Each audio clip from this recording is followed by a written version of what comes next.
अस्सलामु अलैकुम वरहमतुल्लाहि वबरकातुह। उम्मीद करता हूँ कि आप हज़रात आफ़ियत और खैरियत से होंगे। हक़ सुब्हान व तआला आपको ऐसे खुश और साद रखे। दोस्तों, इस वीडियो के अंदर हम देखेंगे कि पंडित अरुणाचार्य जी से एक बंदे ने सवाल किया कि क्या पुनर्जन्म होता है या नहीं होता है? उसके ऊपर सनातन धर्म क्या कहता है? और दूसरी तरफ डॉक्टर ज़ाकिर नासिर किसी एक बंदे ने एक सवाल किया कि पुनर्जन्म का इस्लाम के अंदर क्या हक है, क्या उसकी हकीकत है, क्या उसकी पहचान है? तो दोनों वीडियोज़ को हम देखेंगे, उसके बाद हम तसव्वुरात करेंगे कि हकीकत क्या है। तो चलिए इंशाअल्लाह आज का टॉपिक शुरू करते हैं इस इंटरेस्टिंग वीडियो के साथ।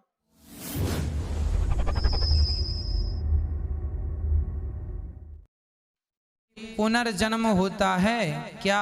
हाँ जी, पुनर्जन्म होता है।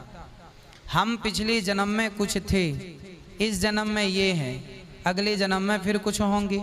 यदि मोक्ष हो गया तो जन्म मरण से छुट्टी, नहीं हुआ तो पड़े रहेंगे, उलझे रहेंगे। ये मनुष्य का तन केवल मोक्ष के लिए मिला है।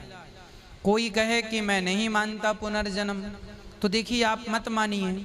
किसी के ना मानने से क्या होता है? मैंने अब कोई कहे भाई मैंने तो देखा नहीं है कि पुनर्जन्म होता है, देखा नहीं तो कैसे मान लें? भाई साहब, आज भी भारत में करोड़ों लोग ऐसे हैं जिन्होंने अमेरिका नहीं देखा, जापान, लंदन, पेरिस नहीं देखा।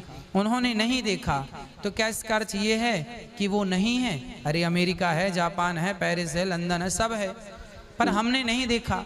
उसी तरह जन्म और मृत्यु के बाद पुनर्जन्म होता है। अब कोई कहे हमने तो देखा नहीं, नहीं देखा तो इसका अर्थ ये थोड़ी है कि नहीं होता। समुद्र का एक किनारा तो दिखता है, दूसरा किनारा आज तक किसी ने देखा? इन आंखों से तो नजर नहीं आता। जब उस तरफ जाएंगे तो दूसरा किनारा दिखेगा, जब उस तरफ जाएंगे तो फिर इस तरफ का किनारा नहीं दिखेगा। एक ही किनारा दिख सकता है समुद्र का, दोनों किनारे एक साथ आज तक किसी को नहीं दिख सकते, केवल ईश्वर के अतिरिक्त। उसी प्रकार एक किनारा है जन्म, एक किनारा है मृत्यु। यदि जन्म है तो पुनर्जन्म भी है। हाँ, ये दो किनारे हैं, दिखता नहीं इसलिए लोग बिलीव नहीं करते, पर होता सब है।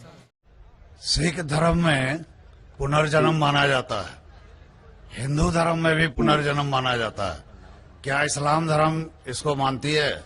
मैं प्रितपाल सिंह सिलीगुड़ी से आया हूं, आपसे जिज्ञासा रखता हूं। भाई साहब ने सवाल पूछा है कि सिख धर्म पुनर्जन्म में मानता है, हिंदू धर्म मानता है, क्या इस्लाम धर्म मानता है? भाई साहब आप लेट है जरा इधर। नहीं, आप सवाल जवाब के पहले सेशन से है क्या? आपने तकरीर में इसका जवाब दे दिया है, लेकिन फिर भी जिज्ञासा है। तो मैंने पूरा जवाब दिया। किस पॉइंट पे जिज्ञासा है आपको? क्या मैंने कहा पुनर का मतलब नेक्स्ट, जन्म मतलब बर्थ, नेक्स्ट बर्थ। इस्लाम भी इसमें मानता है कि इस दुनिया के बाद हम नेक्स्ट दुनिया में आएंगे।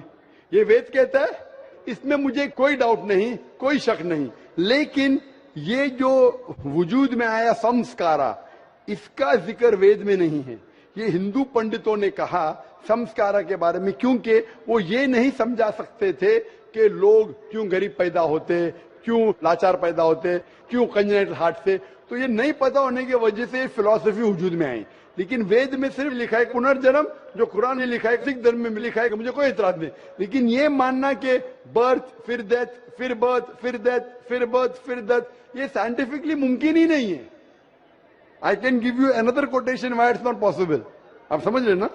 तो किस लॉजिक पे आप संतुष्ट नहीं है?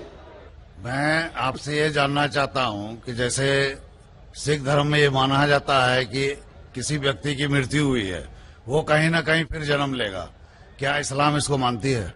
नहीं, कहीं ना कहीं ने सिर्फ एक जगह लेंगे, आखिरी, नेक्स्ट जिंदगी। और यही सही मानों में वेद में लिखा है, पुनर्जन्म नेक्स्ट जिंदगी। कहीं ना कहीं यहां पैदा हुआ, अमेरिका में करेंगे, बिल्कुल किधर भी वेद में नहीं लिखा है। वेद में कहीं नहीं लिखा है। ये पंडितों ने अपनी तरफ से पेश किया है। पुनर्जन्म जो कुरान में है और वेद में है, उसके मानी नेक्स्ट लाइफ, ये हम मानते हैं। लेकिन कहीं ना कहीं यहां लेंगे नहीं, एक ही जगह, आखिरत में। और क्योंकि साइंटिफिकली ये लोग जो कहते संस्कारा, क्या आप अच्छे काम करेंगे तो आप स्वर्ग में जाएंगे। इतने अच्छे काम करेंगे तो अगले जन्म में आप इंसान बनेंगे, बराबर कि नहीं? स्वर्ग में जाएंगे तो आने की जरूरत क्या फिर? स्वर्ग में रहना अच्छा ना, धरती पे क्यों आएंगे फिर? कुछ मतलब में स्वर्ग में जाके फिर वापस आते। अगर स्वर्ग में जाके इनाम मिल गया तो यहाँ वापस क्या आते? अगर नर्क में गए तो वापस यहाँ जिंदगी में आके फायदा क्या? अगर आपको सजा मिल गई तो यहाँ फिर आप आके क्यों कुत्ता बिल्ली बनते? अगर आप देखेंगे आज दुनिया में क्राइम बढ़ रहा है क्या घट रहा है? बढ़ रहा है। बढ़ रहा है, आप मानते हैं ना? मैं भी मानता हूँ। ये जो फिलॉसफी संस्कारा की, अगर बुरे काम करेगा इंसान तो अगले इसमें वो बनेगा लेस, अच्छे काम करेगा तो बनेगा इंसान। क्राइम जब बढ़ रही है, इंसान की तादाद बढ़ रही है क्या घट रही है? मेरे समझ से तो घटनी चाहिए, लेकिन नहीं घट रही है। उसका मतलब लॉजिक गलत है ना आपकी? जी हाँ। बराबर, तो यही लॉजिक है ना। आप मान गए तो कबूल करो। अभी जो पुनर्जन्म है वेद में, सिखिज्म में, इस्लाम में यकसा है। क्या अगले बार जिएंगे, एक बार मरेंगे, अगली बार आपका हिसाब किताब होगा, डे ऑफ जजमेंट। और फिर आप हिसाब किताब के हिसाब से जैसे आपने अमाल किए, जैसे आपने कर्म किए इस दुनिया में, उस तरीके से आप स्वर्ग या नरक में जाएंगे। Hope the answer the question.